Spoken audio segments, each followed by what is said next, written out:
Passport Bro Guide to Russia. Introduction. Russia is often overlooked by many Western men because of strong propaganda. I'm American, and believe me, I was very nervous before taking the plunge in 2023 when the propaganda was arguably at its peak. Looking back, I'm glad I stepped out of the rat race in America and made the move to Russia. This guide is primarily centered around St. Petersburg, since it's one of the easiest cities for foreigners to navigate. However, much of the information in this guide can also be applied to other Russian cities as well. In this guide, I'll walk through the practical things you need to know if you're considering visiting or staying in Russia. Topics we'll cover include getting to Russia and visas, money transfers, cash and using crypto, lodging and registration, grocery stores and daily life, healthcare and medical services, gyms and fitness, socializing and speaking clubs, learning the Russian language, online shopping and useful apps, dating culture and dating apps. Russian women on average care about their beauty, body, and health. Obesity is far less common than in the United States. As an American, you can realistically date an 8 or even a 10 if you are decent and carry yourself well. However, you should understand that traditional expectations still apply. Men are generally expected to pay for dates. The smartest move is to start simple. A walk in the park and a coffee date is very common in Russia. It's inexpensive, low pressure, and gives you a good sense of the type of girl you're dealing with. Some Western dating apps are blocked or limited due to sanctions. One of the main platforms used in Russia is VK Dating, which is part of VK, the Russian equivalent of Facebook. Before coming, I recommend installing the apps that are widely used in Russia: VK, Telegram. You'll need these for socializing, events, and communication. I'll go into more detail about dating apps later in the guide, since that's a topic many people are curious about. I've traveled to over 10 cities in Russia, but I'll keep St. Petersburg as the main focus of this guide since it's one of the most accessible and livable cities for foreigners.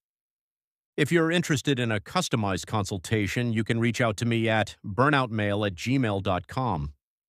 This short audiobook includes a companion PDF containing all the associated links and resources mentioned throughout the recording. How to get to Russia. The most important part is getting there. I strongly recommend visiting first before fully relocating. There are pathways to obtain residency through programs like the Shared Values Initiative, but for now, let's focus on getting a tourist visa. There's a website called Let's Russia that offers visa services. They have premium packages where they handle everything for you, including passport processing. However, what I did was much simpler and cheaper. I paid around $20 for an invitation letter. Then I went to the Houston Russian Consulate website, filled out the visa application form, and scheduled an appointment. Since I lived in Houston at the time, I was able to go in person. I dropped off my passport and received it back with my visa about a week later. The visa you want to apply for is the 3-year, 6-month multi-entry visa. At the time, it cost me $180, paid in cash at the consulate. More than likely, you'll need to mail your documents in. You can either use a visa service website or contact the Houston Russian Consulate directly to ask if you're allowed to handle it yourself. In the PDF guide, I'll include the consulate's email address, the official website, the visa service I mentioned, if you prefer having someone assist you. That way you can choose the option that works best for your situation. Getting to Russia. The best and most recommended way to get to Russia is to fly with Turkish Airlines and do a transfer in Istanbul. From there, you can fly directly to St. Petersburg or Moscow. This is the easiest and most reliable route. There are other routes you can experiment with, but they're more complicated. For example, entering through Poland into Kaliningrad via a land border crossing. Crossing through Estonia and taking a bus like Lux Express or Ecolines. I'll include their links in the PDF guide. Flying into Armenia, Georgia, or Azerbaijan first, then transferring into Russia. However, the simplest and smoothest option is flying Turkish Airlines through Istanbul. Money, cash, or crypto. Because Russia is sanctioned, you have two main options when visiting: bring cash, use crypto transfers. Option 1. Cash. If you bring cash, make sure the bills are in pristine condition. No marks, no writing, no tears. Exchange offices can and will reject damaged bills.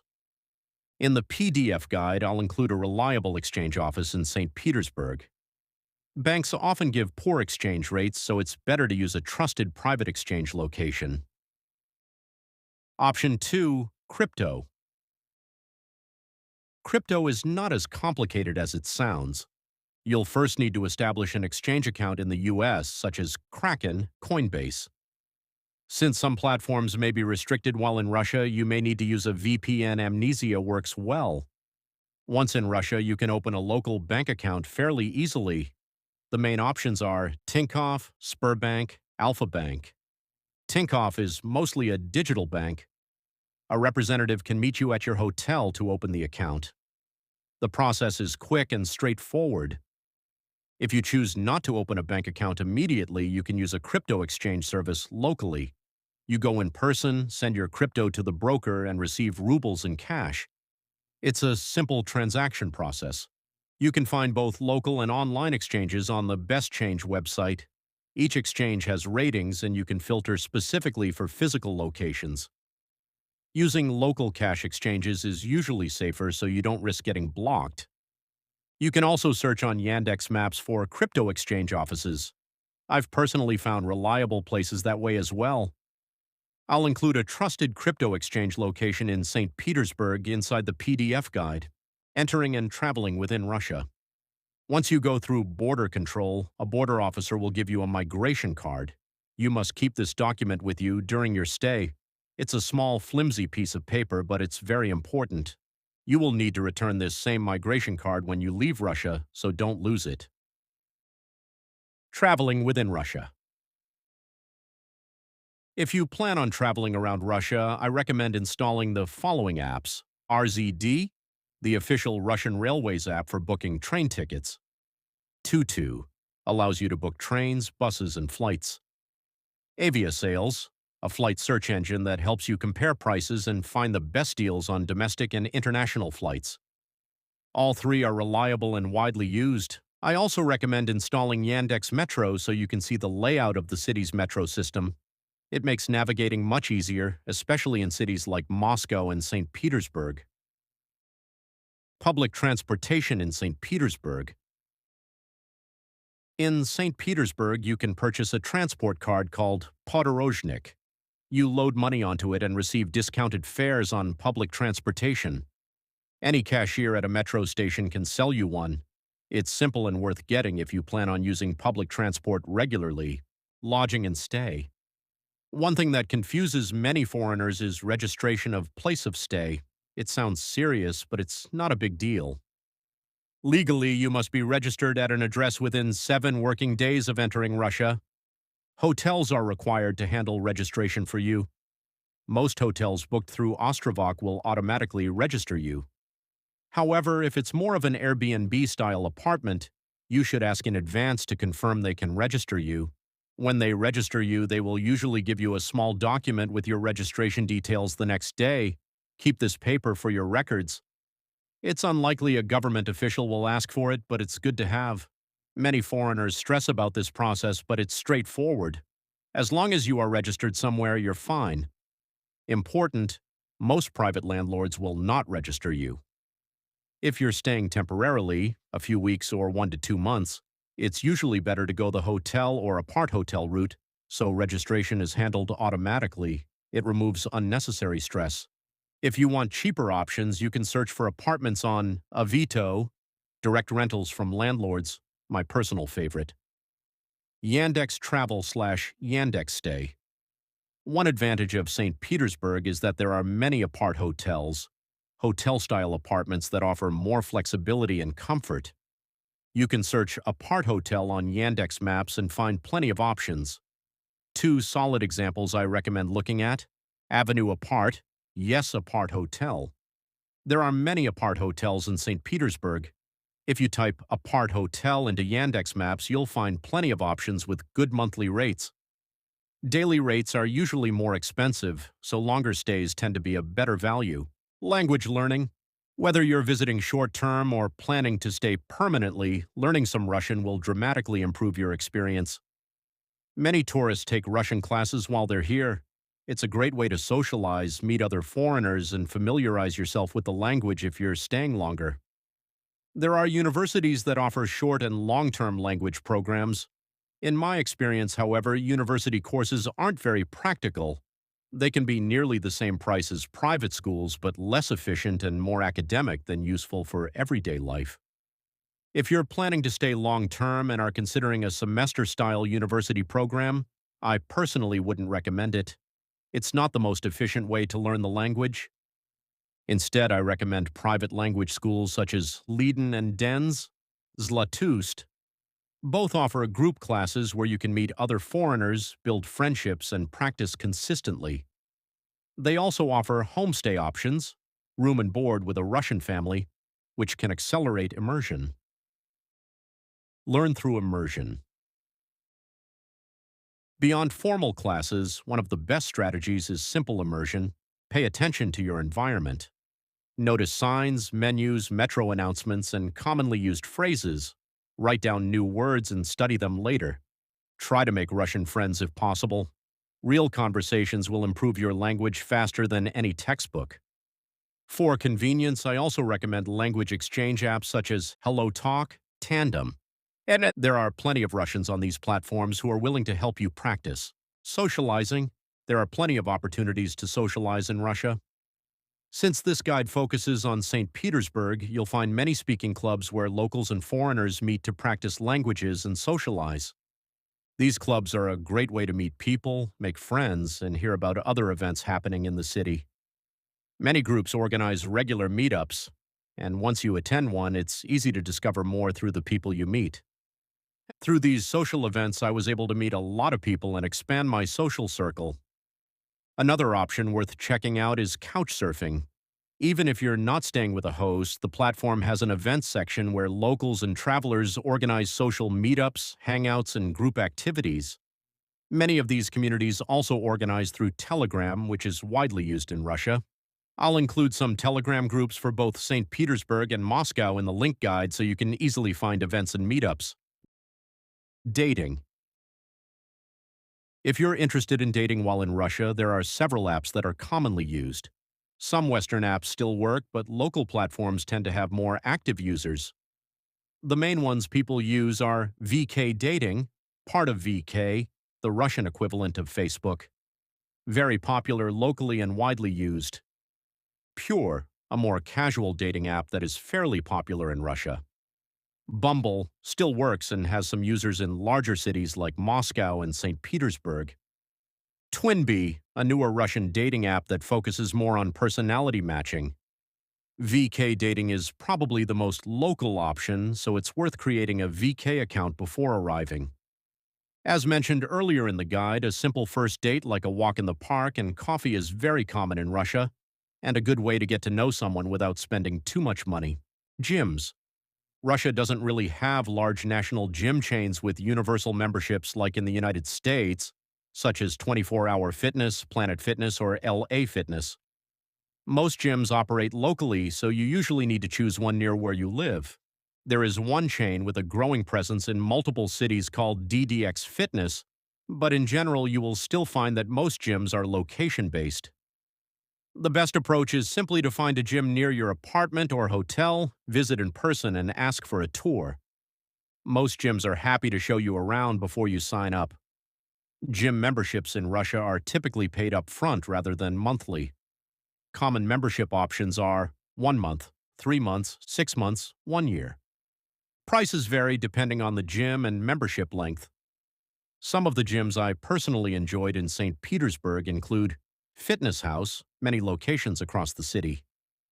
World Class, Crocus Fitness, one of my personal favorites. Another great option is outdoor fitness parks. Russia has many free public workout areas with calisthenics equipment. One of the best outdoor gym areas in St. Petersburg is located on Krestovsky Island, which has excellent facilities for pull-ups, dips, and bodyweight training. Healthcare in St. Petersburg. Healthcare in St. Petersburg is generally very accessible and much more affordable than what many Americans are used to. The city has many private clinics with modern equipment and qualified specialists. If you prefer private healthcare, there are several reliable clinics that foreigners commonly use. My top recommendations would be Scandinavia Clinic, AVA Clinic Network, one of the best private medical networks in St. Petersburg. It offers a wide range of medical services and even operates its own private ambulance service. This is generally considered one of the higher-end private clinics in the city. MediClinic, a respected private clinic network that also has a strong focus on aesthetic medicine and cosmetic procedures. In addition to beauty services, they also have excellent specialists. I personally recommend them for eye doctors and ophthalmology. Astrocyte Neurology Center, a specialized clinic focused on neurology and neurological diagnostics. If you need neurological care, this is one of the better places in the city. Other solid options include Madong Group, a large private clinic network with many specialists and services. Medical Center 21st Century, a convenient option because doctors can come directly to your home or hotel. It's slightly more on the affordable/mid-tier side, but still a reliable and practical option. Blood tests and diagnostics. For blood work and diagnostic tests, Helix Laboratories is one of the best and most widely used lab networks in Russia. Tests are very easy to schedule and results usually come back quickly. Their mobile app often provides discounts, so it's worth booking tests through the app rather than walking in. Ordering tests through the app is also extremely convenient. Pharmacies. Pharmacies in Russia are very accessible and easy to use. One of the most useful apps is Planeta Zdorovia, which allows you to search for medications and reserve them at nearby pharmacies. Ordering medication through the app is often cheaper than buying directly at the pharmacy counter, so it's a good habit to check the app first. Grocery stores. St. Petersburg has many grocery store chains, ranging from budget options to higher-end supermarkets. Most neighborhoods will have several stores within walking distance. Some of the most common grocery chains include Perekrestok, one of the best mid-tier grocery chains in my opinion. It's not too cheap and not too expensive, and it has a good selection of products, a solid everyday supermarket. Magnet, a smaller neighborhood grocery store that's very common across Russia, good for quick purchases and basic items. Dixie, another small convenience-style grocery store similar to Magnet, usually located in residential areas and good for quick shopping. Vkusville, a higher-end grocery chain focused on fresh and healthier foods. The quality is very good, but prices are higher than stores like Perekrestok. Okay, a large hypermarket where you can find a huge selection of groceries and household goods. Lenta, another large hypermarket similar to Oki. Some locations are very large, though there are also smaller mini Lenta stores in the city. Azbuka Vakusa, the most premium grocery chain. This is comparable to Whole Foods or Central Market in the United States, with higher quality products and higher prices. Grocery apps and discounts. I recommend installing the grocery store apps and registering with your Russian phone number. Most grocery stores have loyalty programs, and having a store card through the app can give significant discounts on many items. These apps also usually offer very cheap or even free grocery delivery, which can be extremely convenient. Another option is using Delivery Club, which works similarly to Uber Eats or DoorDash, allowing you to order groceries and food directly to your apartment or hotel. Online shopping in Russia. Two of the most commonly used online marketplaces in Russia are Ozone and Wildberries. Both function similarly to Amazon, and you can order almost anything through them, including electronics, clothing, household goods, and everyday items. Ozone. Ozone is one of the largest online marketplaces in Russia and is often compared directly to Amazon. You can find a wide range of products, and delivery is usually very fast in major cities like St. Petersburg. Most orders are delivered to pickup lockers or small pickup stores, though home delivery is also available. One feature I like about Ozone is that it feels a bit more premium, and they tend to be very lenient with returns. Refunds are usually straightforward and easy to process through the app. Wildberries. Wildberries is another extremely popular shopping platform in Russia. It is especially well known for clothing, shoes, and fashion, though it sells many other types of products as well.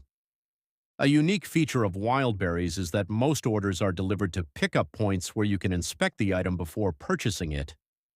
If you order clothing, you can even try it on at the pickup location and return it immediately if it doesn't fit. Ozon also has similar pickup points where you can check your items, but Wildberries is especially known for this system. Conclusion: Russia is a very different experience from what many Western media portray. Once you arrive, you'll likely find that daily life is far more normal, welcoming, and easy to navigate than you might expect. St. Petersburg, in particular, is a great starting point for foreigners. It's a beautiful city with good infrastructure, plenty of social opportunities, and access to everything you need to live comfortably. One thing to keep in mind is that Russians can sometimes come across as cold at first, but this is usually just a cultural difference. People may not smile as much as you're used to, and small talk with strangers is less common. Russians also tend to be quiet in public spaces, so you may occasionally be asked to lower your voice if you're being loud. Awkward pauses or silence in conversation are also normal and not considered uncomfortable. Don't take these things personally. Over time, you'll likely find that Russians can actually be very warm and genuine, but it often takes a little time for them to open up.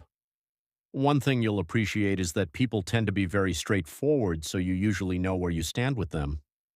If you stay open-minded, learn a bit of the language, and give yourself time to adjust to the culture, Russia can be an incredibly rewarding place to visit or spend time living.